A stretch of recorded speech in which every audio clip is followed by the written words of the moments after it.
ṣe àtọkùn àti ẹ bá gbàgbé ní ọ̀sẹ̀ tó lọ nígbà tí ẹ fi ẹ̀rọ yín bá mi sọ̀rọ̀ lórí aago mo jẹ́ kó di mímọ̀ fún yín àti fún gbogbo àwọn ọmọ Yorùbá tí wọ́n ń gbọ́ mi níjọ́ yẹn iṣẹ́ takuntakun tí ẹgbẹ́ OPC led by Bare Gani Adams tí èmi Rotimi Olúmọ tí mò ń sọ lórí fún ìpínlẹ̀ Ọ̀yọ́ iṣẹ́ takuntakun tí wọ́n ṣe àbóyá kí n mú níbi tó ti ní àpẹẹrẹ ìmákàn ṣàdédé lọ mú níbi tọ́rọ̀ gbédé dúró ìmú láti bí iṣu ṣe kún bí ọ̀bẹ bó ṣe bẹ́ ní last week Sunday ní dédé bíi aago méje fẹ́ lọ lù láàárọ̀ ní àárọ̀ ó ní Ọlọ́run ní kí ọwọ́ bá kànáńjọ́gbọ́n agbénipa ajínigbé demand for ransom Iskilu Wakili ní inú gan ẹ̀ ní ìlú Ìbàràpá àkọ́kọ́ tí ẹ ò bá gbàgbé ṣáájú mímú tí wọ́n mú Iskilu Wakili lọ́sẹ̀ tó lọ yìí ṣáájú àkókò yẹn ni a ti mú ẹni tó jẹ́ bíi ọwọ́ ọ̀tún Iskilu Wakili tí àwọn ọmọ wa mú pẹ̀lú ìbọn àwọn mẹ́ta inú ìfọ̀rọ̀wánilẹ́nuwò kí wọ́n tó lọ gbélé àwọn ọlọ́pàá lọ́wọ́ ìfọ̀rọ̀wánilẹ́nuwò pẹ̀lú àwọn ọmọ ẹ̀ ló ti jẹ́ kí ó yé wọn irú ibi tí Iskilu Wakili inú ibi tí ó fi ṣe bùbá àǹdẹ irú àwọn ohun ìjà olóró tó wà ní tó ń bẹ lọ́wọ́ ẹ̀ lára ẹ̀ náà làwọn ọmọ ẹ̀rí kọ́fà kan lẹ́yìn tó jẹ́ pé wọ́n hand over àwọn mẹ́tẹ̀ẹ̀ta yẹn àti irinṣẹ́ yẹn lé iléeṣẹ́ ọlọ́pàá lọ́wọ́ lẹ́yìn yẹn ní Iskilu Wakili dẹ̀ tún bẹ̀rẹ̀ sí ní léfùrù kọ́kọ́ gbogbo wa la mọ̀ wípé láti bí oṣù méjì mẹ́ta ìlú Ìbàràpá méjèèje kò fararọ lórí ọ̀rọ̀ Iskilu Wakili bó ṣe ń pa kúkúrú ló ń pa gúngùn bó ṣe ń jí obìnrin gbé ló ń gbé ọkùnrin àǹtẹ̀ àbá gbàgbé tá a bá ń sọ ní ìpínlẹ̀ Ọ̀yọ́ níbi tá a wà yìí ó fìdí tì síbìkan ju bìkan lọ a bá ń sọ irú ìṣòro tó ń dojúkọ wọn lórí ọ̀rọ̀ ètò ààbò ní Ìbàràpá méjèèje Òkè Ògùn ó yàtọ̀ sí ti àwa tá a wà láàrin gbùngbùn Ìbàdàn níbí àwọn ará Ìbàràpá ojoojúmọ́ ni wọ́n ń pariwo ni wọ́n ń ké gbàjarè lórí ọ̀rọ̀ àwọn Fúlàní darandaran tí Iskilu Wakili tó jẹ́ wọ́ọ̀lọ́dù wọn tó ń jí wọn gbé ní ìlú Ìbàràpá iṣẹ́ oko ni àwọn ará Ìbàràpá yàn láàyò jù iṣẹ́ oko iṣẹ́ ọ̀gbìn bíi kí wọ́n gbin pákí tètà ń pè lẹ́gẹ̀ẹ́ bíi kí wọ́n gbin àgbàdo kí wọ́n gbin ewébẹ̀ àwọn nǹkan wọ̀nyí ni wọ́n fi ń ṣe ọrọ̀ ajé tiwọn èyí tí wọ́n fi ń tọ́ àwọn ọmọ wọn ní iléèwé tí àwọn náà lè fi ń jẹ àti gbọ́ bùkátà ara wọn bẹ́ẹ̀ látìgbà tí Iskilu Wakili yìí pẹ̀lú àwọn ọkọ ẹ̀ tí wọ́n ti fi bẹ̀ ṣẹlẹ̀ torí ṣáájú àkókò yẹn ẹni tó jẹ́ èèyàn wa arákùnrin wa Sunday Igboho lọ́kọ́ ti lọ nígbà tí àwọn ará Ìbàràpá tí ariwo yìí pọ̀ òun ló kọ́kọ́ ti lọ láti lọ wọ́nu gbogbo àwọn Fúlàní agbénipa yìí pé kí wọ́n fi ìlú Ìbàràpá méjèèjì sílẹ̀ léyìí tí ó tún padà lọ ní ìgbà kejì kó tó di wípé sẹ́ríkì Fúlàní wọn ó rìlókètì sí ìlú Ìlọrin kété tí wọ́n ti rí pé yẹn rìlókètì tán ní Iskilu Wakili lónà di balógun bí wọ́n bá lo oko ọ̀ràn ni tí wọ́n bá lọ sódò nílùú Ìbàràpá ọ̀ràn ni gbogbo ìlú Ìbàràpá ò fararọ wọn ò lè sùn wọn ò lè wọ ibò jẹ́ kí n sọ fún yín orí ètò ni mo wà yìí púpọ̀ nú àwọn àbà àwọn abúlé àwọn villages tó wà ní ìlú Ìbàràpá gbogbo wọn ti ọ̀pọ̀lọpọ̀ wọn ti kú ò wọn ti relocate sí agbègbè mi torí ẹ̀mí wọn ò balẹ̀ lórí ìgbésẹ̀ ọṣẹ tí Iskilu Wakili fi ń ṣe wọn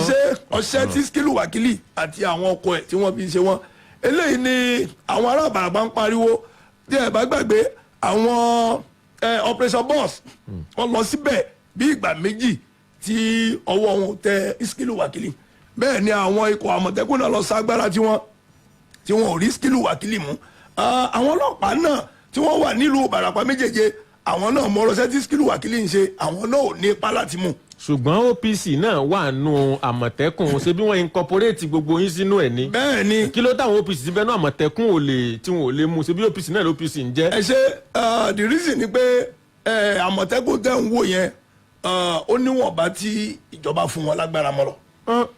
ó ní yá mọ̀ pé a ti pákéjì wọn àti kó wọn fún ìjọba not only OPC we have VGN Àgbẹ̀kọ̀yà ẹgbẹ́ ọdẹ even jẹ́ n sọ ọ̀gá fún àwọn tí wọ́n ń ṣe ẹgbẹ́ kankan tó kàn jára lù wọ́n wà ní tọ́gbà fọ́ọ̀mù wọ́n wà nínú ikọ̀ Àmọ̀tẹ́kùn so tẹ́ bá sọ pé ṣe OPC wà mẹ́ẹ̀ bóyá nínú mọ́tò ẹyọ kan bóyá OPC kan ló wà níbẹ̀ so kí ló OPC kan máa ṣe láàrin èèyàn bíi 8 so gbogbo wọn ló kó jọ síbẹ̀ ṣùgbọ́n wọ́n kó wọn jọ ní ìwọ̀nba ní àti lè lo agbára gẹ́gẹ́ bí wọ́n ti wà lábẹ́ control government ìwọ̀nba ní ló mọ̀ so lílọ tí wọ́n lọ síbẹ̀ kò sí. ṣé wàá lérò pé Àmọ̀tẹ́kùn wá achieve purpose tí wọ́n torí ẹ̀ gbé kalẹ̀. wọ́n ń gbìyànjú bàbá bí ṣe tún gbọ́ pàwọn agbénipa lọ pa àwọn èèyàn 6 lọ́sùn wọ́n tún pẹ̀ nìkan lẹ́kìtì. bẹ́ẹ̀ni gbogbo ẹ̀ la gbọ́. ṣé mọ̀ pé banditry apá nọ́ọ̀tì nǹkan ní ti ń ṣẹlẹ̀ nísìnyí wọ́n mọ̀ tí ń wọlé tọ̀ wá wá. nígbà tẹ́ ẹ bá ń sọ ọ̀rọ̀ Àmọ̀tẹ́kùn Nàìjíríà police ńkọ́ Nàìjíríà army ńkọ́ Nàìjíríà force ńkọ́. ṣùgbọ́n gbogbo àwọn eléyìí náà la rí pé kò ṣiṣẹ́ tá a fi gbá Àmọ̀tẹ́kùn kalẹ̀. ìjọwọ́ l'Àmọ̀tẹ́kùn dé gan àwọn tí wọ́n ti exist over àwọn ẹ̀ka adélé ayé bá ọ̀rọ̀ ọlọ́pàá ni ẹ bá ọ̀rọ̀ sójà ni àwọn Àmọ̀tẹ́kùn tẹ̀ ń sọ ìwọ̀n ìpè yìí à tí wọ́n dá wọn kalẹ̀ náà so báwo lọ sí fẹ́ sáré a ní agbára láti lè mọ̀ ṣe tó bọ́ ṣe fẹ́. àwọn náà ti sọ̀rọ̀ sókè wọ́n ní ìbọn tí ń bẹ lọ́wọ́ àwọn òmùyẹ́sì tó káwọ́ fi lọ kojú àwọn bandit. ẹni tí ẹ fẹ́ lọ pé kó lọ mú abàlújẹ́ tí ó gbé AK-47 dání tó ń fúnra rẹ̀ gbé ìbọn sakabula dání tẹ wá ní ẹni Àmọ̀tẹ́kùn wọ́n ń gbìyànjú pàtí tiwọn. ṣebí wọ́n sọ pé àwọn Àmọ̀tẹ́kùn ní àwọn nǹkan bàbá wa pé kódà béèyàn gbé machine gun lọ́wọ́ tó bá ní kìnìkan tí mo wú fún ọ ní kó ó yá gbé machine gun ọwọ́ rẹ̀ lẹ̀ pé yóò sì gbé lẹ̀ ṣé kò sí kíní ọmọ ni. ó wà ṣé gbogbo ọlọ́ọ̀ ló wà lè ní lọ́wọ́ ṣé gbogbo ọlọ́ọ̀ lè ní lọ́wọ́ ó lè jẹ́ gbogbo wọn tẹ́ bá ń sọ̀rọ̀ nípa agbára ilẹ̀ Yorùbá ó fìdí tì sí bìkan ju bìkan lọ ètò ẹ̀yin lọ́wọ́ èmi lè mọ́ ni lọ́wọ́ ètò mi ní gẹ́gẹ́ bí olórí ẹgbẹ́ ìjàgbára ẹ̀yin lè mọ́ ni. èmi tiẹ̀ ní ìtọ́pọ̀ tẹ́yìn òní ẹ má fojú dúró ó dà ẹja kúrò lórí èyí. so bí agbára Àmọ̀tẹ́kùn ṣe mọ wọ́n ń gbìyànjú ẹ̀ léyìí tí tá a bá lè parọ́ tí a rí pé lẹ́nu ìgbà tí wọ́n bẹ̀rẹ̀ iṣẹ́ ipa wọn yọ níwọ̀nba. ipa wọn yọ níwọ̀nba ẹja kúrò lórí ọ̀rọ̀ Àmọ̀tẹ́kùn digression nìyẹn ẹ wá já padà wá sórí ọ̀rọ̀ Iskilu tá à ń sọ kọ́mọdé tì mí olúmọ ẹni sùúrù nígbà tẹ́ ń ṣàlàyé ọ̀rọ̀ lẹ́ẹ̀kan ẹ̀ ń ṣàpèjúwe Iskilu bíi kanranjẹ́gbọ̀n tí ń da àwọn èèyàn láàmú ní apá ẹkùn Ìbàràpá ṣùgbọ́n nígbà tẹ́ ẹ mú Iskilu ọ̀hún bá òde táwa rí àwòrán Iskilu tẹ́ ń wí pé ṣé Iskilu ọ̀hún náà rè ọ̀rọ̀ wa dàbí ìgbà tí jẹ̀fẹ̀tẹ̀ gbé ọmọ yẹlé èèyàn lọ́wọ́ pé ẹdún náà àpèjúwe tẹ́ ń fún wa àtẹ̀ntàárí kọ papọ̀ mọ́ra wọn bíi irony ni bí ìgbà tẹ́ ẹ bá ń sọ pé what an impeccable failure ṣé failure mọ́ wà impeccable ẹ wà mọ̀ wò pé ẹ dákun kí lè léyìí fún papọ̀ ẹ wá ní bàbá arúgbó eléyìí tó ti di kangan tó ti fẹ́ kú dàlẹ́ yìí ńlẹ̀ wá pè ní Iskilu ṣé kò wá ti dàbí ẹni pé òótọ́ ni tí Fani Káyọ̀dé ń sọ pé àbẹ́ ti mọ̀mú lómù wọ́n sì ní tabá pọ̀pọ̀ lọ́tí ọjọ́ kọ̀ọ̀kan yẹn máa ń gbé jùlẹ̀ ni. wọn ò ní gbélé jùlẹ̀ ṣé ìrírí sí ènìyàn máa ń dìtàmì ìró yẹn téèyàn jẹ́ ṣé tẹ bá ń lọ ní pópó nìsín tẹ bá pàdé adigunjalè ṣé yóò kọ sórí pé adigunjalè lónìí. tẹnìkan bá pàdé ní títì nìsín kò lè mọ̀ pé ẹ̀yin gangan ni àpátápàrà OPC. ó dìgbà tó bá wà lẹ́nu iṣẹ́ ó tó fi irú èèyàn tó ń ṣe hàn. so èèyàn dẹ̀ dàgbà yóò dàgbà pẹ̀lú iṣẹ́ ibi tó ń bẹ lọ́wọ́ ẹ̀. so Iskilu Wakili ó dàgbà pẹ̀lú iṣẹ́ ibi tó ń bẹ ní ọwọ́ ẹ̀ ni. so ẹ má fi èyí tó ń ṣe ó pretend ni o kọ̀lọ́dọ́gbọ̀n dàrán lá ni o because ẹ jẹ́ kí n jágàrà yẹ ẹyẹ yín àwọn ọmọ wa tí wọ́n wọnú gàtí lọ láti òru ni wọ́n ti bẹ̀rẹ̀ nìyẹn wọ́n wọnú igbó yẹn láti aago kan òru wọ́n dẹ̀ dé inú ibi tí Iskilu Wakili tó fi ṣe ibùba ní after 4 wọ́n rìn ní bí wákàtí 3 nínú igbó bẹ́ẹ̀ ni téèyàn bá gbé láti Ìbàdàn tí lọ́nà bá free yóò dé kó láàrin 2 hours. yóò tún ti padà tí o bá ń ṣe ọ̀daràn ẹ jẹ́ ká bíi kí ló lọ ń ṣe nírú ibi tó lọ kalẹ̀ sí yẹn ìyẹn àkọ́kọ́ ẹ̀kejì gbogbo ibi tí Iskilu Wakili ń gbé tó bá ti kú bí òpó náà 2 sí 3 tẹ́tẹ́ bẹ́ẹ̀ gbogbo ẹ̀ ló gbẹ́ kòtò yípo rẹ̀ so kò sí bí èèyàn ṣe lè máa bọ̀ tí ò bá ń ṣe pé ẹni tó jẹ́ pé ó ti fi ọ̀sán lọ níbẹ̀ yẹn tí ò ní bọ́ sínú kòtò yẹn so dájúdájú ìrínisí ìṣenilọ́jọ́ ìrí àti ibi tí wọ́n bá Iskilu Wakili ó ti fi hàn wípé pọ́nbélé ọ̀daràn ènìyàn tó ń da ìlú Ìbàràpá láàmú tá à ń gbórúkọ ẹ̀ ó làwọn ọmọ wa mú yẹn ní kéde náà ọmọ wa débẹ̀ lẹ́nu ìrìn yẹn. Fani Káyọ̀dé ṣe wá sọ pé kì í sóun lẹ mú.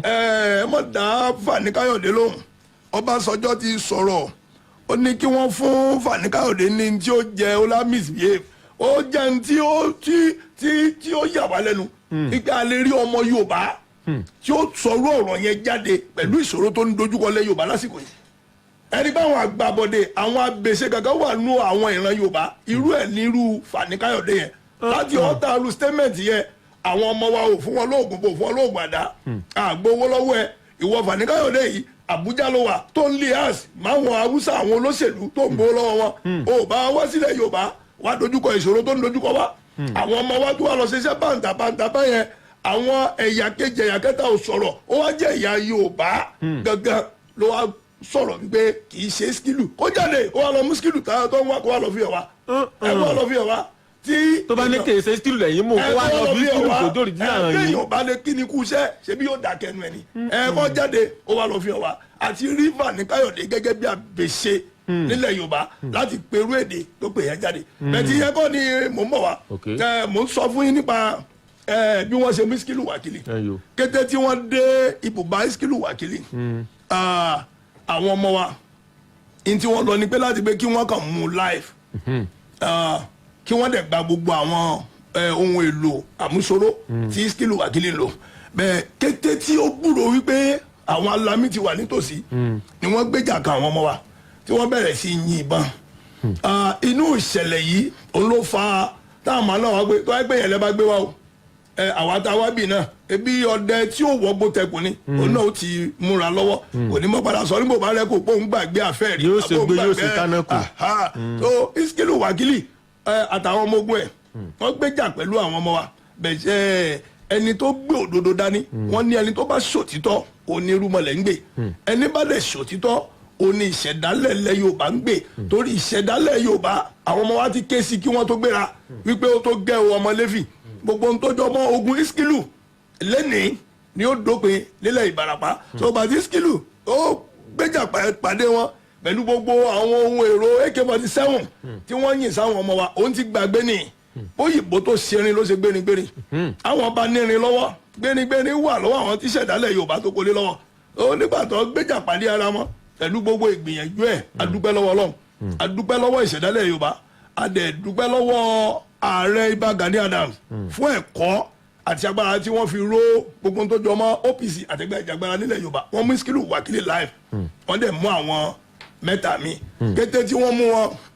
tí wọ́n jẹ́ ká mọ̀ pé nǹkan báyìí ti ń ṣẹlẹ̀ àníkọ́mọ̀ fọwọ́ kan Iskilu Wakili o ẹgbẹ́ gẹ́gẹ́ bí ẹgbẹ́ tí ó ní ìdánilẹ́kọ̀ọ́ wípé a ò gbọ́dọ̀ mú òfin ní ọwọ́ ara wa ẹni pàtàkì akọ́múlẹ̀ àkọ́kọ́ náà ọkọ̀ ọlọ́pàá lọ́wọ́ ni àwa ní kí wọ́n gbé Iskilu Wakili náà kí wọ́n lọ gbé lé àwọn ọlọ́pàá lọ́wọ́ ní Igbóọrà bẹ̀ tó jẹ́ tó yà wá lẹ́nu nígbà tá a gbàdá mọ́ gbọ́ lágbẹ́ pé wọ́n ti mú mẹ́ta nínú àwọn ọmọ wa. kódà kọmọdé tìmí olúmọ torí àsìkò wa torí a sì tún lọ fi tó jìnnà àwọn aráàlú kí n sọ pé majority ọdún alẹ́ àwọn tó dẹ́ pé wọ́n ṣẹ̀ṣẹ̀ ń gbogbo sórí ìfúngbà àkọ́kọ́ ni ṣùgbọ́n majority ti mọ̀ ń pa pé wọ́n mú àwọn ọmọ ẹgbẹ́ OPC wọ́n sì ti fi wọ́n lẹ̀ a gbọ́ pé lórí grand pé wọ́n ní ìpèníjà ìlera ni wọ́n fi wọ́n lẹ̀ ẹgbọ́ kí ló ṣe wọ́n sórí ní fọ́ wọn ni àbẹ́dọ̀ ní dùn wọ́n bó ló ṣe jẹ́. ẹ mọ̀ pé kúṣẹ́ ló mórí iṣẹ́ yá ẹni tó lè ní wákàtí mẹ́ta lọ wákàtí mẹ́ta àbọ̀ ṣe ló yẹ kó padà dé ó dẹ̀ sinmi nínú ilé ẹ̀ kó wẹ̀ ó wá nǹkan jẹ kó dẹ̀ sùn bẹ́ẹ̀ ìpà táwọn máa lọ ìpadàdé wọn àtìmọ́lé ní state side nílùú Ìbàdàn ni wọ́n ti bára wọn pẹ̀lú ọ̀pọ̀lọpọ̀ wàhálà yìí ó yẹ káwọn ọmọ wa kó wọ́n fall sick àwọn lọ́ọ̀yà lọ́bẹ̀ ní ọjọ́ Sunday ó jẹ́ kó yé wa wípé wọ́n wà nípò àìlera pé àwọn èèyàn tẹ̀ jẹ́ kó yá wọn nínú ibẹ̀ wípé wọ́n lè jẹ wọ́n lè mu nígbà tó di Monday àwa ní kí lọ́ọ̀yà lọ pẹ̀lú olùtọ́jú ara tá à ń pè ní nurse pé bóyá kó lọ bá wa ra ohun tí wọ́n lè lò kálàáfíà lè jọba ibẹ̀ ní nọ́ọ̀sì fi yé wa wípé ó kọjá ọ̀rọ̀ oògùn pé torí wọ́n ní wọ́n jẹun láti jẹta ìgbésẹ̀ ni ká bẹ̀bẹ̀ fún ìtúsílẹ̀ wọn láti bí ká lọ tọ́jú wọn ká dẹ̀ kó wọn padà wá sí àkàtà ọlọ́pàá so ìyẹn ni adúpẹ́ lọ́wọ́ iléeṣẹ́ ọlọ́pàá ìpínlẹ̀ Ọ̀yọ́ pé wọ́n listing sí bí a ṣe gbé adẹ̀dúpẹ́ lọ́wọ́ àwọn èèyàn wa tó wà ní diaspora táwọn náà dúró adúpẹ́ lọ́wọ́ àwọn olóyè Ààrẹ Ọ̀nà Kakanfò irú Honorable Ige tí wọ́n jẹ́ commissioner for wọ́n jẹ́ essay on culture báyìí gbogbo wọn náà bá wa fi ẹnu sí láti lè bá wọn sọ̀rọ̀ pé kí wọ́n má jẹ́ kí àìlera yẹn kó ó ṣe wọ́n ní jàǹbá nínú bí kí wọ́n kó wọn lé mi lọ́wọ́ èmi lọ́wọ́ kó wọn lé lọ́wọ́ gẹ́gẹ́ bí olùdarí ẹgbẹ́ nípínlẹ̀ Ọ̀yọ́ tí mo dẹ̀ sọ pé màá dá wọn padà tí àlàáfíà bá ti jọba tó bí àárín yẹn bó ṣe jẹ́ nìyẹn. ó dà n ta gbọ́ ni wípé àwọn ọmọ ẹgbẹ́ yín sọ pé káwọn ó tó kí nígbà táwọn fẹ́ mú Iskilu Wakili pé kó tó sáré wọnú ilé agbára rẹ̀ ń làwọn sáré ra mú pé kákó bá sáré wọlé agbára rẹ̀ bóyá ìbádòdò ní tí ìbá gbé yẹn lọ ṣé Iskilu Wakili tó ní ilé agbára ni ṣé ẹ̀ múlẹ̀ fún wa ni. èèyàn ò ní nírúṣẹ́ burúkú báyẹn lọ́wọ́ kó mọ̀ ní tó fi ṣàgbẹ́kẹ̀lé ẹ̀ ó nílé agbára ṣé èèyàn máa ń fi ojú lásán ṣiṣẹ́ burúkú ni ẹni tí ó ń wọ kó tọ àwọn àgbẹ̀ tó ń jí wọn gbé tí ó ń wúrúwà burúkú báyẹn yóò nílé agbára o gbogbo nǹkan ló sà lóògùn ló sà ní gbìyànjú bẹ́ẹ̀ ìṣẹ̀dá ògùn àti ìṣẹ̀dá ilẹ̀ Yorùbá padà lẹ́yìn ẹ̀ òun ló fi jẹ́ kí àwọn ọmọ wa gbígbà téèyàn bá he ìgbín ni wọ́n ṣe mú Iskilu Wakili. ó dà níbi tí nǹkan wá dé dúró báyìí iléeṣẹ́ ọlọ́pàá ti fi àwọn ọmọ tiyín lẹ̀ pé kẹ́ lọ rèé tọ́jú wọn ẹ̀yin náà sọ pé ẹ sì lérí fún wọn pé tẹ́ bá tọ́jú wọn tán ẹ dá wọn padà lórí ẹ̀sùn kí ni ẹ̀sùn kí náà fi kàn àwọn ọmọ yín gan. ẹ̀sùn tí wọ́n fi kan àwọn ọmọ wa ibo kì í ṣe pé nìbàdàn bí gan ni wọ́n ti fi kàn nígbò ọ̀rọ̀ àtọ́jú kó wọn wá ṣe àpáwọn náà máa kọ statement wọ́n fi azin àti mọ́lá wọ́n fi kàn wọ́n ọdún ajẹ́ kó yé wọn o ọ̀pọ̀lọpọ̀ ní àgbà àwọn ọmọ wa ò gba àṣẹ kí wọ́n tó lọ mú Iskilu ta ní Iskilu gbàṣẹ lọ́wọ́ ẹ̀ ó tó lọ tẹ̀dó sínú gà yẹn tó ń jiyàn gbé tó ń gbé yẹn pa a lè jẹ́ kí ó di mímọ̀ pẹ̀lú táwọn ọmọ wa jẹ́ kó yé wa ṣàmọ̀ pé mímọ̀ aláǹfààní àti ilé bá wọn sọ̀rọ̀ wọ́n ni wọ́n ilé Iskilu Wakili tí wọ́n ní wọ́n jó àwọn ọmọ wa kọ́ lójú àwọn àsọmọgbé ẹ tó jẹ́ iṣẹ́ burúkú yẹn tí wọ́n escape láti kó irinṣẹ́ tí wọ́n lò sá lọ àwọn ni wọ́n padà wá láti wá lo angu yẹn gẹ́gẹ́ bí excuse láti fi defend ara wọn pé àwọn tó wá jólé àwọn o àwọn ni wọ́n jó ilé àwọn ara wọn àwọn ọmọ ẹ̀ àwọn ni wọ́n jó ilé Iskilu. a tún wá gbọ́ wípé lẹ́yìn ìgbà tí àwọn èèyàn yín tí wọ́n mú Iskilu Wakili ń dàjí Sunday wọ́n nígbà tí ó fi di Sunday mọ́júmọ́ Monday báwọn ẹrú ikú kan tó lọ rè fáwọn yẹn lákàmọ́ láwọn inú igbó kan lápá abẹ́ wọn. ó ṣe níkọjá Ìgàngàn láǹpẹ́ ní Ìkìjà àwọn ọmọ Wakili tó sá lọ yẹn náà ni nígbà tí wọ́n rí i pé ṣé àwọn Yorùbá ní tí olórí ogun tó bá ti ṣubú àwọn ọmọ ẹ̀yìn àdìrora kété táwọn yẹn gbọ́ wípé ìjàmbá ti ṣe olórí wọn ti mú ní àárọ̀ ìjọ́ kejì ní àárọ̀ Monday wọ́n bẹ́ lu agbègbè Ìgìjà wọ́n dẹ̀ finá sí oko mbẹ wọ́n dẹ̀ pa èèyàn mẹ́rin there was a man tí a mọ orúkọ ọ̀kan làwọn inú ìṣẹ̀lẹ̀ yẹn ló bá lọ àwọn ọmọ Iskilu náà ni o àwọn ọmọ kan lọ́jọ́ Iskilu tó sá lọ àwọn náà ló lọ pa èèyàn yẹn àwọn kí ni wọ́n fẹ́ sọ bó ṣẹlẹ̀ tí ìbá ṣe pé àjẹkẹ́ lánàá ọmọ kú lẹ́ni tani ò mọ̀ pé àjẹ tó sọ̀rọ̀ lánàá òun ló ṣe kú pa ọmọ tó kú lẹ́ni. ilé ìgbọ́mọ pé kankan ní coincidence. nǹkan kankan ó kàn wà coincidence yẹn kọ́ àwọn ọmọ wa tí wọ́n sáré pè ta ní kí wọ́n gbéra mọ́ lọ bí ìṣẹ̀lẹ̀ yẹn wọ́n jẹ́ ká mọ̀ wípé àwọn ọmọ Iskilu Wakili ni àwọn náà ni wọ́n padà wá pé torí wọ́n jẹ́ kó yí àwọn ará agbègbè yẹn pé gbogbo ilé wọn làwọn sùn torí wọ́n ti wá gbé Iskilu Wakili àfi tó bá tó fi Iskilu Wakili lẹ̀. wọ́n jẹ́ kó yí àwọn ará àbá tí wọ́n fi náà sí ibẹ̀.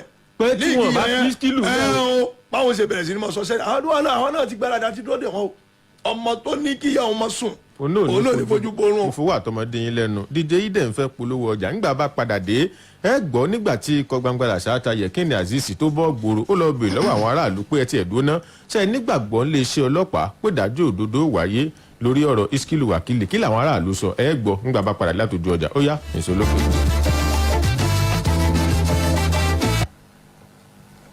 Babes, good morning. How are you doing? Good morning, Ojere. See, now I'm just tired, my friend. I'm thinking of how we get to the market to buy food stuff and provision again. See, it's a big problem for me. Are you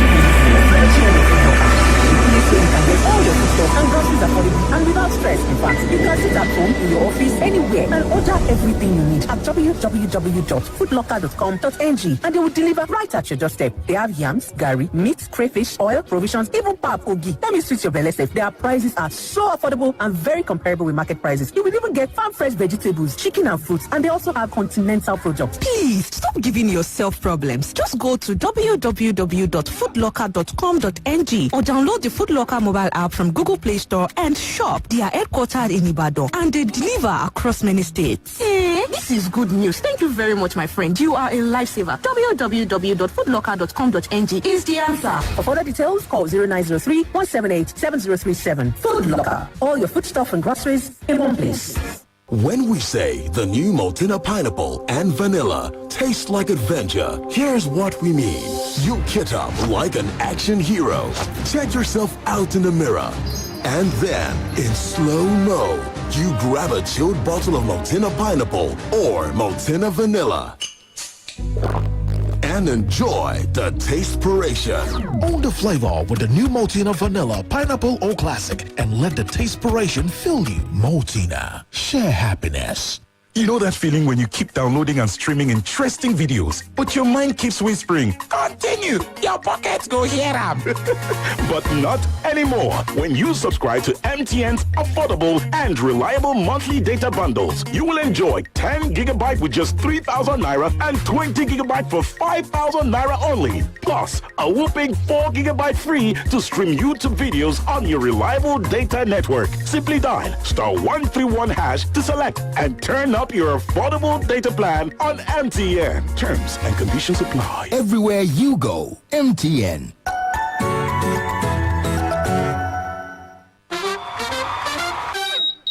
Don't let power outage interrupt your life.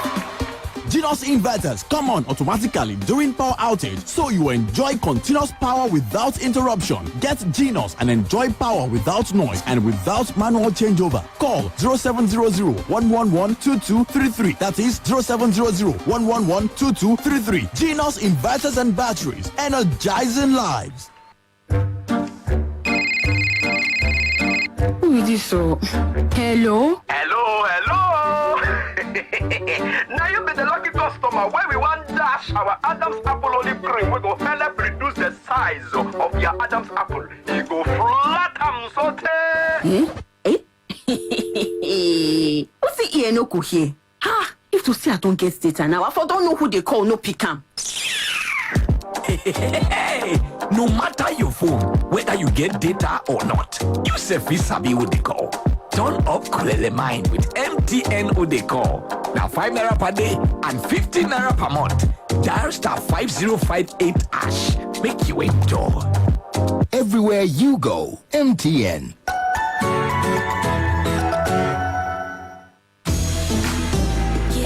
If only we could show you on radio our stylish new look. Amstel Malta. But since we can't, go to the nearest store to pick up some Amstel Malta. And for Team Fit fam, try the new Amstel Malta Ultra with no added sugar. New look Amstel Malta. And new Amstel Malta Ultra with no added sugar. So good for you. Amstel Malta, be your best. Capture your world in stunning detail with the new Nokia 5.4. With a powerful 48MP quad camera and advanced video recording, giving you total creative control. Its generous 2-day battery life means your phone is there for you and your family when you need it most. Whether it's for work or play, you can see more on the 6.39 HD Plus screen. Nokia smartphones. Trusted, always secure, and built to last.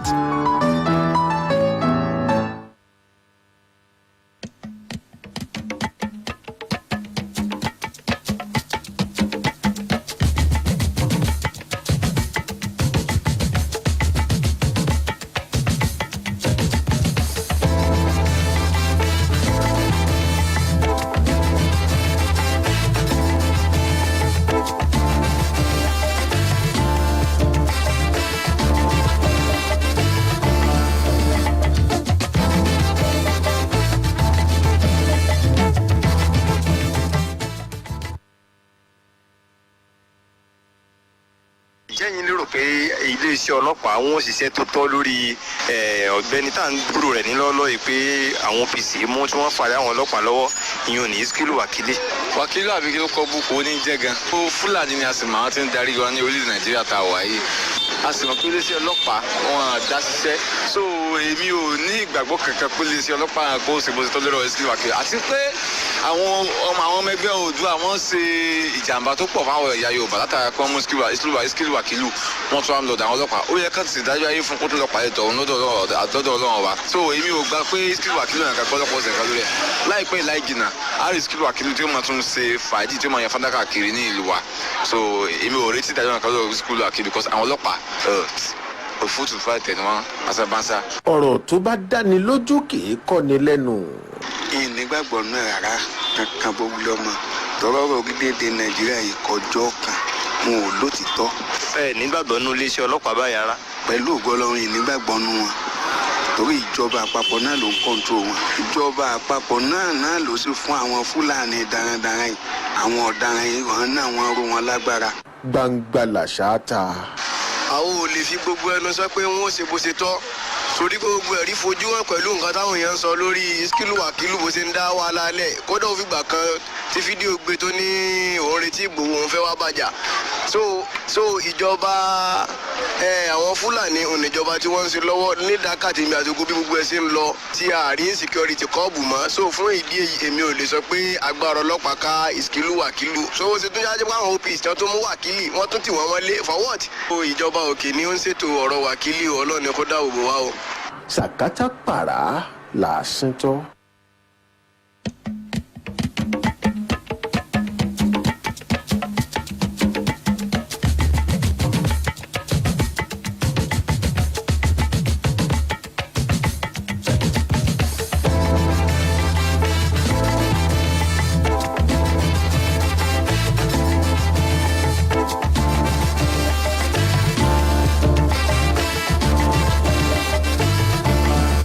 tó ẹ káàbọ̀ padà sórí ètò gbangba làṣà ta ẹ̀yìn ọwọ́ rẹ̀ àmúlédẹ́sì ẹ̀yìn ó jọ pé alukoro iléeṣẹ́ ọlọ́pàá ìpínlẹ̀ Ọ̀yọ́ CSP Olúgbénga Fádèyí wọ́n ti wà pẹ̀lú wa lórí ètò báyìí ẹ̀ ló ṣe wà ń bẹ̀ sà. ẹ ti ṣe o. gbogbo àgbáyé ń gbọ́ yín ketekete lórí ọ̀rọ̀ Skilu Wakili ibo ni nǹkan dé dúró láti iléeṣẹ́ ọlọ́pàá pàápàá. Skilu Wakili wà ní àwọn ọlọ́pàá wà ní PID níbi tí wọ́n ti ń wo ojú gbogbo àwọn ọ̀rọ̀ ẹ̀. ó ní pàtàkì tí a sọ tá a fìwé síta torí kò sí kọ́nu kọ́rọ̀ kankan nínú gbogbo nǹkan tó ṣẹlẹ̀ kò sí threat kankan lórí ọ̀rọ̀ Wàsílù lọ́lọ́pàá ò ní kọ́nu kọ́rọ̀ kan tàbí kòtòkólógbò kan tí wọ́n ń wáwọ́ bò. ààbò ẹ̀mí àti dúkìá àwọn èèyàn ló jọ wá lójú tó yẹ pé a bá ń fi ṣe ti ọ̀rọ̀ síta lọ́pọ̀lọpọ̀ gbà pé iṣẹ́ ààbò iṣẹ́ ìdìbò wa ni. àtiwé síta pé ẹni tó bá ní nǹkan kan tó jẹ́ official complaint against Wakili pàápàá ní agbègbè Ìbàràpá wọ́n jáde láti sọ láti fi gbogbo àwọn ẹ̀rí májèlé tó gbé kó bá a lè jẹ́ nǹkan tó lọ́pàá máa bójú wò láti ṣèwádìí ní tínítíní tá a pè ní discreet investigation. tí òfin ní ẹ pé ẹ̀sán mú òmù lòun ẹ̀sán sọ pé báwa sọ pé tọ̀. ẹ̀sán ní pé ó bá kọjá bí ó ṣe kíní kan lọ́hùn ẹni tó bá ní nǹkan kan kó jáde kó fi hàn. àwọn ọlọ́pàá yàtọ̀ sí ìyẹn àwọn ọlọ́pàá tó wá lọ sí Ìbàràpá náà wọ́n lọ sí Gàngàn wọ́n wà ní town hall kó má di pé bóyá ọlọ́pàá jìnnà tí wọ́n tó rá ní kán wá sí ID ni àwọn tó ọlọ́pàá tó ń ṣèwádìí wọ́n lọ Ìgàngàn wọ́n dẹ̀ wà ní town hall láti jẹ́ pé ẹni tí ó bá rò pọ̀nà Ìbàdàn jìnnà wọ́n wá láti fi ọ̀rọ̀ tó àwọn ọlọ́pàá létí nǹkan báyìí ṣùgbọ́n wọn jáde wọn yọjú. ó dáa ẹni wọn jáde wọn yọjú lọ́wọ́lọ́wọ́ báyìí ẹni wọn jáde wọn yọjú Comrade Rotimi Olúmọ ẹ gbọ́ ibo ni nǹkan dé dúró sáwọn ará Ìbàràpá wọn ti ṣetán àti jáde láti wá jẹ́rìí gbé Wakili. lótìtọ́ àti lódodo bí alukoro iléeṣẹ́ ọlọ́pàá ti sọ. alukoro iléeṣẹ́ ọlọ́pàá ti sọ. ní ọ̀sẹ̀ tó lọ yẹ wọ́n ṣe àbẹ̀wò sílùú yẹn láti pé kí àwọn lè rí the true fact láti ọ̀dọ̀ àwọn èèyàn. ẹ ṣe àwọn pa àwọn èèyàn wa ní ilẹ̀ Yorùbá ń bí ìgbà míì wà wọ́n á ní òdodo lọ́wọ́ àti lè mú jáde ẹ̀rù bà wọ́n bẹ̀tà wa ti jẹ́ kí wọ́n mọ̀ pé bí tọ́rọ̀ gbédé dúró yìí o ẹ gbọ́dọ̀ jáde pẹ̀lú ẹ̀rí o yálà ẹni tí wákìlù jígbérí tí ó demand for ransom tó gbọ́ tó dá wákìlì mọ̀ tàbí àwọn tó jẹ́ pé oríṣiríṣi iṣẹ́ ọṣẹ́ burúkú tí wákìlì ti ṣe fún wọn so adẹ ti ń bá wọn sọ̀rọ̀ wọ́n dẹ̀ ti gbà láti gbé kọ́ yọjú gbogbo ti ń jẹ́ tọ́lọ́run before Friday mo fi wọ́n lọ́kàn balẹ̀ pé mi ni màá kó wọn lọ kò ní sí nǹkan kan màá dẹ̀ dá wọn padà bọ̀ so before Friday màá kó wọn dé state CID láti gba statement wọn pẹ̀lú ẹ̀rí màá dẹ̀ dá wọn padà mo ti fi wọ́n lọ́kàn balẹ̀ ẹ̀gbọ́n bá ní pé ẹni sùúrù ẹ̀yin OPC coordinator alukoro fẹ́ sọ̀rọ̀ mò ń gbọ́ yín CSP. inú mi á dùn láti jẹ́ pé kí wọ́n yọjú torí pé kì í ṣe nǹkan tí à ń ṣe bójúbójú fún. ìgbà tí a ní kí wọ́n wá sí CID tí wọn ò wá àwọn èèyàn tún lọ sí gàngàn láti lọ bá wọn. ó dà ó fi lè jẹ́ pé kò ní sí pé àtòrí pọ̀ ọ̀nà àbàdàn a lè lọ́ọ̀sì fún àjẹká padà wálé mọ́. alukoro ìyín ó ti kú òun bẹ́ẹ̀ wọ́n ti sọ pé àwọn ti láwọn ó kó wọn wá before Friday ẹ dákun ọjọ́ tẹ bá ń kó wọn lọ yóò wù wá káwa náà wà lára media team tí ó tẹ̀lé yín àwa náà ó volunteer. ìjọ tó bá máa jẹ́ ẹjọ́. iṣẹ́ ti bẹ̀rẹ̀ mo ti lọ sí ìlú Mr. Dapò Salami ó dọwọ́ yín o tí n bá gbọ́ pé ẹ lọ tẹ́ ẹ sọ fún mi. mo ti lọ sílùú Ìbàràpá àti agbègbè ẹ̀ ní ìjẹta mo dẹ̀ ti fọ̀rọ̀ jómi tó rọrùn pẹ̀lú gbogbo àwọn èèyàn tí wọ́n fẹ́ jáde gẹ́gẹ́ bí ẹlẹ́rìí mo ti fi wọ́n lọ́kàn balẹ̀ pé tí ẹ ò bá yọjú nígbà tẹ tá tẹ̀ tọ́ ẹ wà lọ́lọ́pàá òṣìṣẹ́ ẹ gbọ́dọ̀ ta kẹ̀ tọ́ wọ́n dẹ̀ ti gbà. mo fún àtúmọ̀dé yẹn ẹ jẹ́ kí n padà wá sọ́dọ̀ alukoro iléeṣẹ́ ọlọ́pàá CSP Olúgbénga Fádèyí nínú ọ̀rọ̀ yín níbẹ̀rẹ̀ ń tá a gbọ́ ni pé ẹ sọ pé Iskilu Wakili ó fọ́ lójú ń gbòòyà atúnrípójú rẹ̀ là padà bó o lẹni tó fọ́ lójú ojú ẹ̀ tún ṣe là padà kí ló là lójú ṣébi tẹ́ gbé lọ́nà ti là lójú. ó ní ìpèníjà ojú ó sì wà bẹ́ẹ̀ ó ní ìpèníjà ojú. ó ní ìpèníjà ojú ni. ó wà bẹ́ẹ̀ á gbé síta fún àwọn oníròyìn táwọn náà rí tí wọ́n lọ gbọ̀rọ̀ lẹ́nu ẹ̀ tí wọ́n fi àwòrán ẹ̀ síta kì í sọ̀rọ̀ gbogbogbò. ó dà alukoro ṣé ẹ̀yin gangan fúnra yín ṣe é dé ibi tí wọ́n pè ní ga Iskilu Wakili níbi táwọn OPC ti lọ àbí táwọn ọlọ́pàá débẹ̀ wọ́n ní pé inú gbó lọ́nlọ́nlọ́n ló lọ kọ́lé sí ìyẹn number 1 ó wá gbẹ́ kòtò yípo gbogbo lé ìyẹn number 2 nínú àwọn fídíò tí wọ́n ṣe àwọn èèyàn tí wọ́n mú pẹ̀lú Wákìlì wọ́n ń bì kan léèrè pé ìbọn tí wọ́n kọ́ ní ìbọn tí èmi wà ní ọ̀dọ̀ àwọn ọlọ́pàá nǹkan ó jẹ́wọ́ pò níbọn ó sì sọ pé wà lọ́wọ́ àwọn ọlọ́pàá sáyìn gangan ti ṣèwádìí pé kí ló dé tó fi lọ kọ́lé nínú gbó kámọ̀ wulẹ̀ tí ìrànlọ́lù tí ó jẹ́rìí gbé o pò lọ kọ́lé nínú gbó lásán number 1 mò ń bọ̀ pò lọ kọ́lé sínú gbó ṣáà ti béèrè approve plan survey tó fi ralẹ̀ kí ni local government wo ló approve plan yẹn fún ṣé ẹ rí approve plan tó fi kọ́lé síbẹ̀ the ammunition tó process bó o ló ṣe jẹ́ bàbá ṣé gbogbo oyún sẹ́yìn gan ti ṣe náà ti probe lórí iyún bára àbàràpá kẹ̀kẹ́ ò bá tiẹ̀ bóde gan ṣe ṣe náà ti probe lórí àwọn yẹn. ọlọ́pàá máa ń ṣe ìwádìí finifini àwọn tí wọ́n wà ní àti àtàdánwò ní fẹ́gbà tí wà lákàtà wọn ní PIC deputy commissioner of police ló ẹ̀jẹ̀ wọn wọ́n ní àwọn tó ń gbé kéèsì lé lọ́wọ́ tí wọ́n ṣe nílọ tí wọ́n lọ sí gbọ̀ngàn kì í ṣe láti lọ ara ìbàdí ni wọ́n lọ gbogbo bẹ̀rẹ̀ náà ni wọ́n lọ nǹkan tó ń pè ní scene of crime ọlọ́pàá ò lè ṣe kó má débẹ̀ gbogbo àwọn iṣẹ́ tí wọ́n ṣe lọ nìyẹn láti lọ wo gbogbo ẹ̀ sí ilé tí wọ́n dẹ̀ máa yànnàná lẹ́yọ kọ̀ọ̀kan tí wọ́n dẹ̀ máa ṣe ìwádìí lórí ẹ̀ alukoro ẹ jẹ́ wá bí lèrè béèrè directly kẹ́ wá dá mi lóhùn directly ṣé ó wà probable kéèyàn ó lọ kọ́lé sínú igbó ṣó wà probable kéèyàn ó gbẹ́ kòtò yípo ilé rẹ̀ ṣó wà probable kéèyàn ó má ní approved plan síbi tó ti kọ́lé ṣó wà probable kéèyàn ó ní ammunition láì ní láísẹ̀nsì ṣé gbogbo àwọn nǹkan yìí ṣó wà probable lábẹ́ òfin ṣó ṣeéṣe ká probe èèyàn torí ẹ̀. ó ti dandan.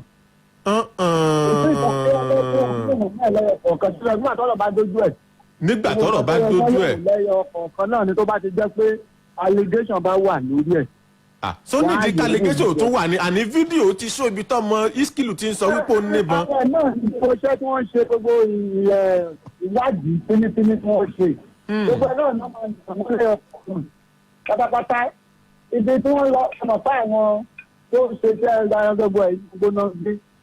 bóyá àwọn kan fún sílẹ̀ lọ́hùn-ún àbáwọn mọ́kànlélẹ̀ tán bẹ́ẹ̀ lù gbogbo ẹ̀ náà máa ṣe yànnà náà lẹ́yọ kọ̀ọ̀kan. gbogbo ẹ̀ náà máa yànnà. láti jẹ́ pé lẹ́yọ kọ̀ọ̀kan láti rí sí àwọn tó ní ìlú tó bá láwọn fún wọn nílẹ̀ báwọn ṣe débẹ̀ gbogbo béèrè náà ni wọ́n á béèrè lọ́wọ́ wọn láti jẹ́ pé káwọn wàkílù náà kan dáhùn fúnra wọn. mo wá rò pé gbogbo òbéèrè nǹkan ló yẹ ti béèrè láti last week ó mọ̀ ti tó bí ọ̀sẹ̀ kan tó ti wà ń bẹ̀ Àwọn tó ń ṣe ìwádìí gbogbo ẹ̀ ló ń ṣe lẹ́yọ kọ̀ọ̀kan ní CID Ìyágànkú. Ṣé ẹ gbọ́ insert tí a lò láìpẹ́ ìkó tó di pa agbẹ́yìn wọlé níbi tí Yẹ̀kínì Azeez tó ti lọ bá àwọn aráàlú pé ẹ gbọ́ ṣé ẹ nígbàgbọ́ nú iléeṣẹ́ ọlọ́pàá ṣé ẹ gbọ́n tí wọ́n sọ pé àwọn ò nígbàgbọ́ nú yín kí lẹ fẹ́ sọ lórí ẹ̀. Gbogbo ẹ̀ la gbọ́ ọ̀rẹ́ mọ̀ pé oníkàlùkù ló máa sọ bí ọ̀ràn ṣe rí fún ìyẹn ò túmọ̀ sí gbogbo nǹkan tó ń sọ náà ló bọ̀ pẹ́bẹ́ yẹn náà ṣùgbọ́n ti adáńkọ́ sí ọ̀rọ̀ lóṣìṣì ó yàtọ̀ ọ̀pọ̀lọpọ̀ ìgbà ní ọ̀pọ̀lọpọ̀ ní àwọn èèyàn ní ò ní ìmọ̀ tó tó lórí nǹkan ó dẹ̀ ṣe pàtàkì ká ní ìmọ̀ ká tó sọ̀rọ̀ torí ìmọ̀ yẹn ló máa lè jẹ́ ká ní ẹnu láti tọ̀ tá à ní sọ̀rọ̀ lọ síbi tí ò yẹ ká sọ̀rọ̀ tàbí ká tọ̀ nǹkan míì tá a rò pé bóyá a wà lójú ọ̀nà tó dẹ̀ jẹ́ pé bóyá a ò tọ̀nà ìyẹn tí yẹn bá wá sọ yẹn ni ẹ tọ́nà á mọ̀ pé àṣé nǹkan tó ń sọ yìí àṣé kò rí bẹ́ẹ̀. ilé-ẹjọ́ ọlọ́pàá ò ní nǹkan kan ní kọ́lọ́fí lórí àwọn ọ̀rọ̀ ìwà ọ̀daràn. ẹ̀ẹ́dẹ̀ ní special interest. ìkẹ́tẹ́ mi tẹnumọ́ ni pé ààbò fún ẹ̀mí àti dúkìá lójó ilé-iṣẹ́ ọlọ́pàá lójú lọ́sàn-án lóru láti ṣe adájọ́ pé iṣẹ́ yìí ò ń ṣiṣẹ́ ọlọ́pàá nìkan iṣẹ́ gbogbo wa ni bá a ṣe bá ń ké tọ́tọ́tọ́tọ́ lórí ẹ̀rọ àgbàgbé lórí tẹlifíṣàn lójoojúmọ́ pé oníkálùkù wa ló nípa láti kó níbẹ̀ ṣùgbọ́n gbogbo nǹkan tá a bá fẹ́ ṣe ká máa wo kí ni òfin sọ ó ṣe pàtàkì. kódà kó tó di pé mo fún yín láàyè láti mọ tún tẹ̀síwájú nínú àwọn ìgbìyànjú yín gbogbo yòókù kí n mọ̀ òde yín dáhùn ṣé ẹ lè bá mi assure àwọn aráàlú ṣé ẹ lè bá mi sọ̀rọ̀ fọkànbalẹ̀ fún wọn pé lóòótọ́ èèyàn lè mọ̀ ráìtì gẹ́gẹ́ bẹ́ẹ̀ sọ lẹ́ẹ̀kan kó jẹ́ pé ọ̀tọ̀ ní nǹkan tí ń sọ ọ̀tọ̀ sí nǹkan tó yẹ kó sọ ṣùgbọ́n tó bẹ́ẹ̀ jù bẹ́ẹ̀ lọ téèyàn bá rí pẹ́sẹ̀ gbàgbọ́ èèyàn mì èèyàn lè pè èèyàn padà kó sì assure rẹ̀ tíyàwó bá ń sọ fún wọn pé tíyàwó bá ń sọ fọ́kọ ẹ̀ pé I don't love you kankan ó túmọ̀ sí pé nǹkan ti fẹ́ ṣẹlẹ̀ nu ó yẹ kọ́kọ́ yẹn wá pè pé kí ló ṣẹlẹ̀ kí ló fẹ́ kí n ṣe fún ẹ so ẹ̀yin náà ní ìsinmi tí nǹkan dé dúró iṣẹ́ ẹ̀rọ pé yẹ kẹ́ ẹ bá ràlú sọ̀rọ̀ pé ẹ̀yin aráàlú o bóyá nítorí ọ̀pọ̀lọpọ̀ àwọn nǹkan tó ti ṣẹlẹ̀ ṣe ń wò pé nígbàgbọ́ nu wa mọ́ we are assuring you pé lórí ọ̀rọ̀ eléyìí tó ní ṣe pẹ̀lú Iskilu Wakili yìí o ìdájọ́ òdodo fẹsẹ̀ múlẹ̀ a sì ní disappoint yín ẹ bá àwọn àṣù àwọn aráàlú. ẹ ṣe torí ẹ náà láti máa ń ké tantan lórí ẹ̀rọ àgbàgbé àwọn rédíò tẹlifíṣàn pé iṣẹ́ ààbò tẹ́ kì í ṣe iṣẹ́ ẹnìkan iṣẹ́ gbogbo wa gbogbo wa la ní pàrọ̀sìkò ọ̀daràn àárín wa ló ń bẹ̀. àkọ́kọ́ àti wọ́n mọ ti tó ń gbé wọn ní san àwọn sọ pé ẹ fún wa ní credible information. àwọn fi ọ̀rọ̀ títa jẹ́ ń ṣèlérí fún àwọn olùgbé ìpínlẹ̀ Ọ̀yọ́ àti gbogbo èèyàn lápapọ̀ pé yàtọ̀ sí ọ̀rọ̀ Wákìlì lórí gbogbo ọ̀rọ̀ ìgbésẹ̀ tá ó máa gbé tàṣẹ ń gbé ìgbésẹ̀ tí yóò jẹ́ kí àwọn èèyàn kó máa lò á lọ́gbọ̀ọ́ ẹnu sí dáadáa ni. ìgbà àwọn akẹ́kọ̀ọ́ níwà tí wọ́n sọ lẹ́ẹ̀kan káwọn èèyàn wá farabalẹ̀ láti farabalẹ̀ gbọ́rọ̀ wọ́n ń ṣe ìyànnà náà ẹ̀ wọ́n béèrè ìmọ̀ràn àwọn tó bá mọ̀ jù wọ́n lọ wọ́n ṣàlàyé fún wọn wọ́n sàn tó sàn máa sọ pé báyìí báyìí. a tẹ̀síwájú lọ́dọ̀ Wákìlì ìwádìí wa òun la ṣe nítorí tó fi jẹ́ pé nígbà táwọn èèyàn wá a tún lọ sọ́ọ̀hún alukoro àtàbà lọ sí kínní wọn ò ní dá padà sílé mi òsì kan bẹ́ẹ̀ yẹn ọlọ́pàá ó tẹ̀síwájú láti máa ṣe iṣẹ́ tí adúlé alọ́ láti ṣe lọ́sàn-án àti lóru káwọn èèyàn náà jọ kọ́ fọwọ́sowọ́pọ̀ pẹ̀lú iléeṣẹ́ ọlọ́pàá láti lè rí i pé àjọ mú ọ̀rọ̀ ọlọ́kùnkùn torí jẹ́ni kan bá bọ́ kùsẹ́ tó lè jẹ́nu padà mọ́ ó dẹ̀ ṣe pàtàkì pé oníkálukú gbogbo èèyàn ló ní àṣẹ láti rìn kan ìwádà kan lọ sẹ́nu iṣẹ́ òjò wọn láì sí kọ́nu kọ́ ọ̀kan kan tàbí ẹnìkan kan dá wọn lọ́nà. kódà ẹ ṣe àdúpẹ́ àwa náà ó tún mọ fọ́lọ̀ bí nǹkan bá ṣe ń lọ lágbára Ọlọ́run ojú òsì ní tiwa tí nǹkan kan bá tó wà tó yẹ ká gbọ́ látọ̀dọ̀ yín á tún kàn sí yín padà ẹ ṣe àdúpẹ́ o alukoro iléeṣẹ́ ọlọ́pàá ìpínlẹ̀ Ọ̀yọ́ CSP Olúgbénga Fádèyí ẹ ṣeun ó yá ọwọ́ rẹ̀ àmúlélẹ̀ dẹ́sì jásáré polówó ọjà kan sí méjì nígbà bá padà dé ó yẹ ká sí ojú òpó lẹ̀ fáwọn aráalé ẹ kú kalẹ̀ à ń bọ̀ gbàgbàlà sáà ó yá gbogbo èèyàn màmá bàbá ẹni tó tóbi ẹni tẹ́rẹ́ tàbí rùmùrùmù ṣé ìṣẹ́pọ̀ mẹ́fà ní kun tiẹ̀ tàbí ẹyọ kọ́bọ̀rọ̀ gidi gbogbo yín la pè mọ nǹkan tọ́wọ́ rẹ bá bà kájọ ṣeré ìdárayá ẹ̀dùn náà ẹ̀yẹ kí sáré sẹ́ ti di ẹ̀mú náà. ẹ jẹ́ lọ gbogbo èèyàn la pèsè ìdárayá pẹ̀lú ohun tó lè fọ́kàn àtàrà lókun nínú ìdíje 3 crowns make fitness challenge amárata kébé ọlọ́gbọ̀n ọjọ́ forúkọsílẹ̀ lónìí ní www.femininelounge.com/competition. 3 crowns milk healthy moms happy families.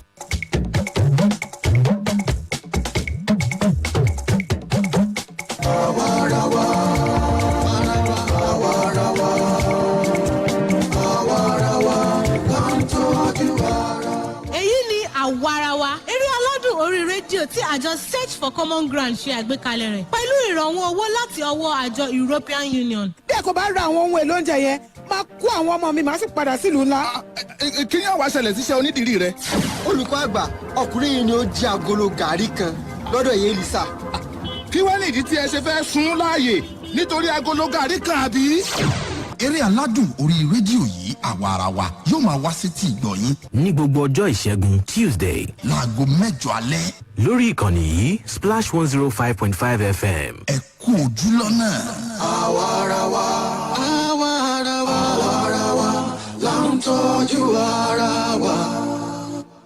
Uncle Dentist, wetin be cavities and how Colgate take dey protect my teeth from cavities? Shey dey use comfort? No, dear. Now, hole for teeth, they cause most tooth pain will be cavity. But if you use Colgate Maximum Cavity Protection, take brush every day. The confirmed formula could help keep natural calcium inside our teeth. We could protect them from tooth decay. Time don't reach to upgrade to the world's most chosen toothpaste, Colgate. Because Colgate locks calcium in.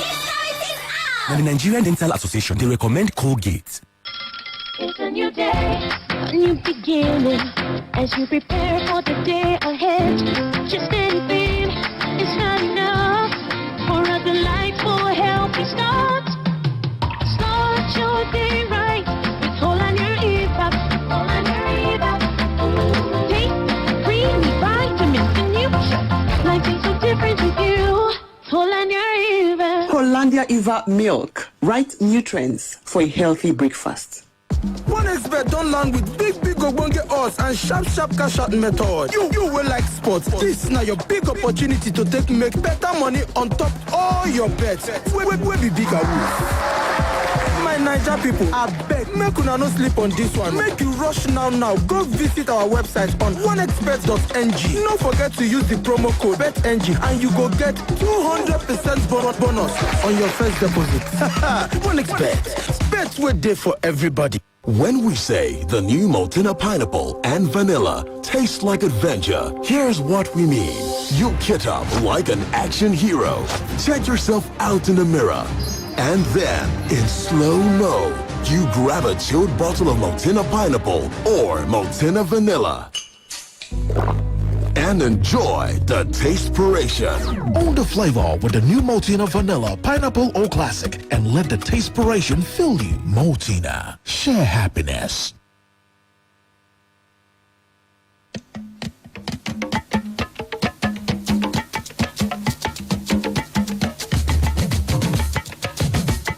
tó ẹ káàbọ̀ padà láti ojú ọjà Gbangbala Ṣáátà ó ti ń lọ ibi tí màá ti fáwọn aráalé láàyè láti dá sí báyìí ẹ̀yìn látòrí WhatsApp orúkọ mi ni Adékúnlé Lawal. Mr. W, you are too much. I like the way you handle the interview between you and the CSP Olugbenga Fadeyi. May God continue to protect and bless you in Jesus' name. Amen. Well done, sir. Ẹ ṣé o, Mr. Adékúnlé Lawal, mo rí mẹ́sẹ̀jì yín lórí WhatsApp. Ojú òpó ẹjẹ ń sí ilẹ̀ 08056998678 ńlẹ́ fi kàn wọlé. Ó kọ yín àti ibi tí ẹ ti ń pè wá. Ẹ pètò àgẹ̀dẹ̀ máa ní kí láti àdìgbè ní ọ̀sẹ̀. Agàfẹ́ bẹ ọ̀rọ̀ náà ni adigun láti ẹnu iléeṣẹ́ ọlọ́pàá. Agàfẹ́ bẹ́wọ̀n náà ni kó má jẹ́ ọ̀rọ̀ ẹnu lásán ni wọ́n sọ fún ọgbà ọmọ ìpínlẹ̀ Ọ̀yọ́. Kọ́sì wọ́n ti kí wájú rẹ̀ kó pẹ́lẹ̀ torí tó bá ti pẹ́lẹ̀ báyìí wọ́n ní àwọn àgbàgbà ní tọ́wọ́ bá pẹ́lẹ̀ ó mọ ẹ̀dọ̀sẹ̀ ìlú ìmọ̀ ẹ̀dọ̀ sí ni. Agàfẹ́ bẹ́wọ̀n ni kẹjọ bẹ̀rẹ̀ lọ kẹ́hìndé bá wa ṣe kíákíá. A sì kí ọ̀gá àgbà gbà fún àwọn òṣìṣẹ́ ọkùnrin takuntakun Ọlọ́run bọ̀ ràn lọ́wọ́. Àmín. Ẹ ṣé àdúpẹ́. Ọlọ́run ojú tó mọ̀ tí wọ́n fi. Àmín o. Ẹ ṣé àdúpẹ́ o. Ẹ já fẹ́ lómi láàyè. Àmín àtẹ̀yìn náà. Ẹ ṣé mo dúpẹ́. God bless you. 08056998678 lójú òpó tó wọ bí 08056998678 tàbí 07069493000. Hello. Hello, ẹ káàárọ̀ Mr. W. Ó kọ yín àti ibi tí ẹ ti ń pè wáyìí. Èmi dárúkọ mi láti gbọ́ àgbòdì wá. Ok, kò sí wàhálà. Ẹ sá mọ́ sọ̀rọ̀ àlùfànṣá ẹ mọ́ sì sọ̀rọ̀ tá a fi kọ́ ti yín ọ̀fù. No, ọ̀rọ̀ dájọ́ fẹ́ sọ. Mo dúpẹ́ lọ́wọ́ ọ̀pẹ ni bàbá òbí tó ń sọ̀rọ̀ yẹn ni. Kọ́mọdé tí mi ò wọ́n jẹ́ takuntakun. Àwọn la wà ní Bàràpá. Àwọn la mọ ohun tó ń ṣẹlẹ̀ ní Bàràpá. Irú Fàdíkàyọ̀dé kò sí ní Bàràpá. Kò mọ ohun tó ń ṣẹlẹ̀ ní Bàràpá. Tí mo ṣe ń sọ fún yìí, àwọn tó wà ní abúlé àbí ní wàásù wa. Wọn ò tí ì lè dóko ní ìsìnkú tí lọ́gọ̀ gidi. Wọn ò tí ì lè dóko. Kaṣú ń bẹ́ẹ̀ sí sun ò lè ṣàkàṣù wọn rárá. Ìkọ́sí àwọn wákìlì náà lọ jí kaṣú wọn jà ní Kájọlá. Ní abilé tí wákìlì wà gangan. Kàbí wákìlì tí wọ́n mú. Kìí ṣe kó wọn ò ṣe wọn ò ṣìyàn mọ́ rárá. Òun gangan ni wọ́n mú. Wọn ò ṣìyàn mú. A ti dàpọ̀. ojú òní tí ojú òní tí mo ti yan tí mo fẹ́ yọ. àwọn jáde ní àwọn yẹn bẹ̀rù. ìkọ́ sáà yẹn bá jẹ́ tó mọ tó lè ṣẹlẹ̀ sí àwọn. àwọn fáàtì ń bẹ̀rù àwọn wọn lọ báyìí. ọ̀jà ní ilé àpòrì èyí tó bá jáde tó bá bẹ̀rù wá sí wọn ṣe ń kọ́. èyí tó ń bá àwọn yẹn lẹ́rù nìyẹn. ẹ ṣeun ojú òní tí ẹja tó fẹ́ lómi láàyè. àmọ́ títí wà tó lè ta. pẹ́pẹ́ ohun tó wojú àwọn yẹn rí ó ti ní àwọn yẹn kó ní sọ̀rọ̀ àti gbogbo abúlé kájẹ́la. bí mo ṣe ń sọ ìwọ̀n tí kò fún òbí abúlé yẹn lè bẹ́ẹ̀ yẹ́mẹ̀. wọ́n ti wọlé pa ni. ó dá páropáro. ó ga ọ ẹ ṣe àdúpẹ́. wọ́n wà kí ni wọ́n ti ń ra ìlú bọ́. àwọn àgbẹ̀ ti ń gbé pátí. wàkílù sì ń fi màálù ó fi ń gbẹ̀gbẹ̀ pátí wọn. àgbẹ̀ tó ní èrò tọ́lá bílẹ̀ tó lè ta. ọwọ́ wa fúlàní wọ́n ti ra àti gbàdó àti ọkàràbà ọ̀dọ̀ wàkílù wọ́n ti rà. ó ga ọ ẹ ṣeun ojú òní tì yín. àwọn èèyàn ní jáde àwọn èèyàn ní fẹ́ wà ní.